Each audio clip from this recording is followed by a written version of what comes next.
తాజాగా సీటు మరింత దూకుడు పెంచుతూ ఛార్జ్ షీట్ దాఖలు చేసేటువంటి అవకాశాలు పరిశీలిస్తున్నట్లుగా తెలుస్తుంది. కానీ ఇక్కడ కనబడుతున్నటువంటి మరో ప్రధానమైనటువంటి అంశం, సీటు ఒకవేళ ఛార్జ్ షీట్ దాఖలు చేస్తే ఆ ఛార్జ్ షీట్లో ఉండబోయేటువంటి పేర్లేంటి? ప్రధానంగా వినబడుతున్నటువంటి పేరు కేసీఆర్ గారు, కేటీఆర్ గారు, అదేవిధంగా హరీష్ రావు గారు. అంటే బీఆర్ఎస్ పార్టీలో ఉన్నటువంటి తొలి 3 స్థానాల్లో ఉన్నటువంటి అత్యంత కీలకమైనటువంటి నేతలు, బీఆర్ఎస్ పార్టీలో ఉన్నటువంటి అగ్రశ్రేణి నాయకులే లక్ష్యంగా సీటు మరింత దూకుడు పెంచినటువంటి నేపథ్యంలో ఇక్కడ బీఆర్ఎస్ పార్టీ ఈ విధంగా డిఫైన్ చేసుకునేటువంటి అవకాశాలు కనబడుతున్నాయి. మరోవైపు మున్సిపల్ ఎన్నికలు రాష్ట్రంలో రాబోతున్నాయి. సో గతంలో ఏదైతే సర్పంచ్ ఎన్నికలు జరిగినటువంటి పరిస్థితులు ఉన్నాయో ఈ కార్ రేసింగ్కి సంబంధించినటువంటి నోటీసులు ఇచ్చారు. తాజాగా మున్సిపల్ ఎన్నికల సమయంలో మాత్రమే మళ్ళీ ఈ ఫోన్ ట్యాపింగ్ వ్యవహారానికి సంబంధించినటువంటి నోటీసులు ఇస్తున్నారు. అంటే కేవలం ఎలక్షన్ నోటిఫికేషన్ బేస్ చేసుకొని సో ప్రతిపక్ష పార్టీకి సంబంధించినటువంటి ప్రధానమైనటువంటి అభ్యర్థులకి మరి ముఖ్యంగా కీలకమైనటువంటి నేతలకి సిట్ నోటీసులు ఇప్పించి భయభ్రాంతులకు గురి చేస్తున్నారు. ఎన్నికలకి కొంతవరకు ప్రతికూల పరిస్థితులు ఉండే విధంగా క్రియేట్ చేస్తున్నారు అనేది మాత్రం ప్రతిపక్షాల దగ్గర నుంచి వస్తున్నటువంటి ఆరోపణ. ఒకవేళ ఈ ముగ్గురికి సిట్ నోటీసులు ఇచ్చేసి పూర్తి స్థాయిలో సో ఛార్జ్ షీట్లో పేర్లు నమోదు చేస్తే తదుపరి ఎలాంటి చర్యలు ఉండబోతున్నాయి? సో మున్సిపల్ ఎన్నికల మీద దీని ప్రభావం ఏ విధంగా ఉండేటువంటి అవకాశం కనబడుతుంది?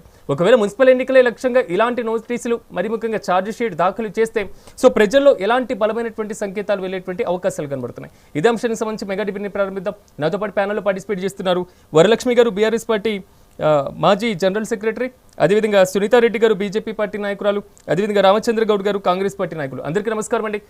రామచంద్ర గారు, మీతోనే ప్రారంభిద్దాం. సీటు దూకుడు పెంచినట్లుగా తెలుస్తుంది, ఛార్జ్ షీట్ నమోదు చేస్తున్నట్లుగా తెలుస్తుంది. మరి పేర్లు ఎవరెవరి ఉండబోతున్నాయి అనేది ఉత్కంఠగా మారుతుంది. మీరు చెప్పినట్లుగా కేసీఆర్ గారు, కేటీఆర్ గారు, హరీష్ రావు గారు ఈ ముగ్గురికి సంబంధించినటువంటి పేర్లు ఉండబోతున్నాయా? వాళ్ళు చేసిన తప్పుకు శిక్ష అనుభవించాల్సిందేనండి.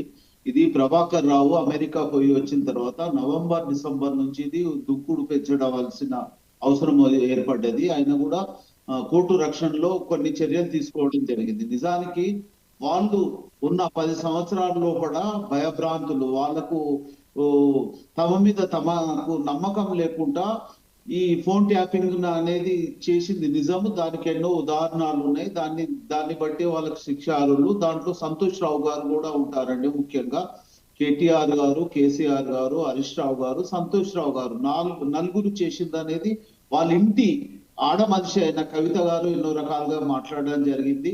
వాళ్ళ ఇంటి అల్లుందే ఫోన్ ట్యాపింగ్ చేసింది అనేది చెప్పడం జరిగింది. దానికి ముఖ్య కారణం కూడా సంతోష్ రావు, హరీష్ రావు అని చెప్పారు. కానీ తన తండ్రి గురించి, తన అన్న గురించి చెప్పలేకపోయింది. నిజానికి ఎన్నో ఆధారాలు ఉన్నాయండి దీనికి సంబంధించి.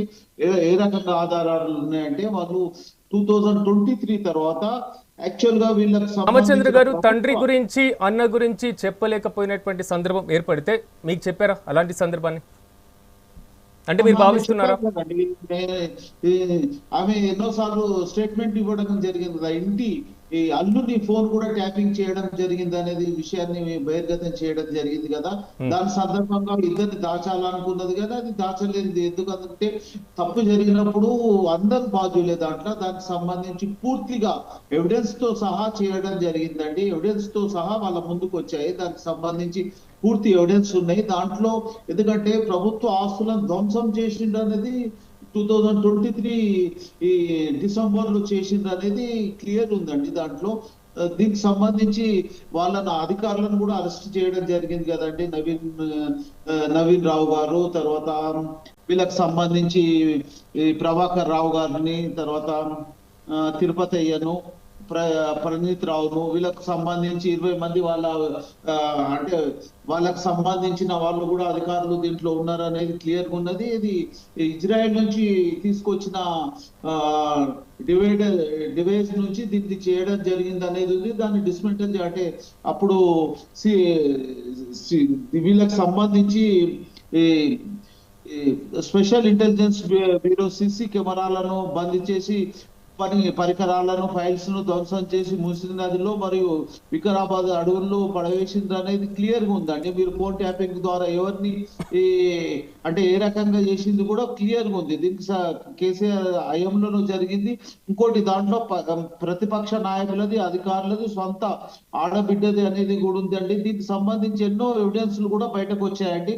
దీనికి సంబంధించి ఎంపీలు కూడా బండి సంజయ్ గారు, మినిస్టర్ గారు, అంటే ఈటెల రాజేందర్ గారు, కల్వకుంట కవిత గారిది, తర్వాత మహేష్ కుమార్ గౌడ్ గారు టిపిసిసి అధ్యక్షుడు గారి, రఘునందన్ ఎంపీ గారిది, అదే రకంగా సినీ ఫీల్డ్ వాళ్ళది, అదే రకంగా అందరి కూడా వీళ్ళు కొండ విశ్వేశ్వరరెడ్డి గారు కూడా తన ఆస్తి అమ్ముకున్నప్పుడు బెదిరించి ఈ ఈ వీళ్ళకి సంబంధించి పార్టీ ఫండ్ను ఎలక్ట్రో బాండ్ రూపకంగా తీసుకున్నారని స్టేట్మెంట్ ఇవ్వడం జరిగింది. ప్రతిదీ కూడా రికార్డెడ్ ఉంది కదండి. ప్రతిదీ కూడా చట్టం ఎవరికి కూడా అతీతమైనది కాదు, చట్టం ప్రకారమే చేయడం జరుగుతుంది. చట్టంలో ఉన్న లొసుగులతో వాళ్ళు ఇన్ని రోజులు కాపాడబడ్డారు. దాంట్లో ఎలాంటి ఇబ్బంది లేదు. ప్రతిదీ కూడా విత్ ఎవిడెన్స్ తో సహా బయటకు వస్తుందండి. దీంట్లో ఏమైతుందో ముఖ్యంగా మనం ఎన్నో సంవత్సరాల నుంచి ఉన్న ఇంటెలిజెన్స్ వ్యవస్థకు సంబంధించిన ఎన్నో అంటే ముఖ్యమైన ఆధారాలు కూడా ధ్వంసం చేయబడ్డాయి అనేది, టెర్రరిస్టులకు సంబంధించి, నక్సలైట్లకు సంబంధించి ఇంకేవో అని అంటే ప్రతిదీ కూడా ధ్వంసం చేసింది అనేది క్లియర్ గా ఉన్నదండి. దాన్ని బట్టి ఖచ్చితంగా వాళ్ళకి శిక్షార్హులే ఉంటారండి. దాంట్లో ఎవరు అతిథులు గారు. ముఖ్యంగా వాళ్ళ పార్టీ ఫండ్ కూడా సుమారుగా 1500 కోట్ల రూపాయలు ఏ రకంగా వసూలు చేయడం జరిగింది. ఇంకోటి 600 రామచంద్ర గారు, మీరు ఫోన్ ట్యాపింగ్ వ్యవహారానికి సంబంధించి రామచంద్ర గారు ఫోన్ ట్యాపింగ్ వ్యవహారానికి సంబంధించి సిట్ ని నియమించారు. కానీ అది కాంగ్రెస్ పార్టీ సిట్ అంటే సిట్, స్టాండ్ అంటే స్టాండ్, ఆ విధంగా పనిచేస్తుంది అనేది మాత్రం బీఆర్ఎస్ ఆరోపణ కాదండి. ఇప్పుడు దీంట్లో ఓన్లీ కాంగ్రెస్ వాళ్ళు లేరు కదండి. 5-6 ఎంపీలు కూడా వీళ్ళు స్టేట్మెంట్ ఇవ్వడం జరిగింది కదండి. మాకు అన్యాయం జరిగింది, నష్టం జరిగింది అనేది. అదే రకంగా వీళ్ళకు కళ్ళ ముంగట కనబడుతుంది కదండి. వాళ్ళకు సంబంధించిన ఎవిడెన్స్ ధ్వంసం చేసింది అనేది సీసీ కెమెరాలను బంద్ చేసుకొని దాన్ని మూసీ నదిలో వేయడం జరిగింది అనేది దాన్ని క్లియర్ గా ఉంది కదండి. అదంటే ఇజ్రాయెల్ నుంచి తీసుకొచ్చిన ఒక డివైడర్ అంటే డివైస్ నుంచి చేసిండ్రు. ఇది క్లియర్ గా ఒప్పుకున్నారు కదండి. అధికారులు ఒప్పుకున్నారు.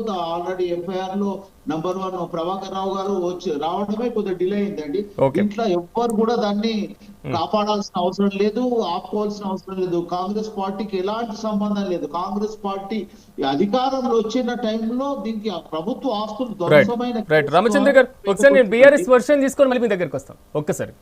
వరలక్ష్మి గారు నమస్తే అండి.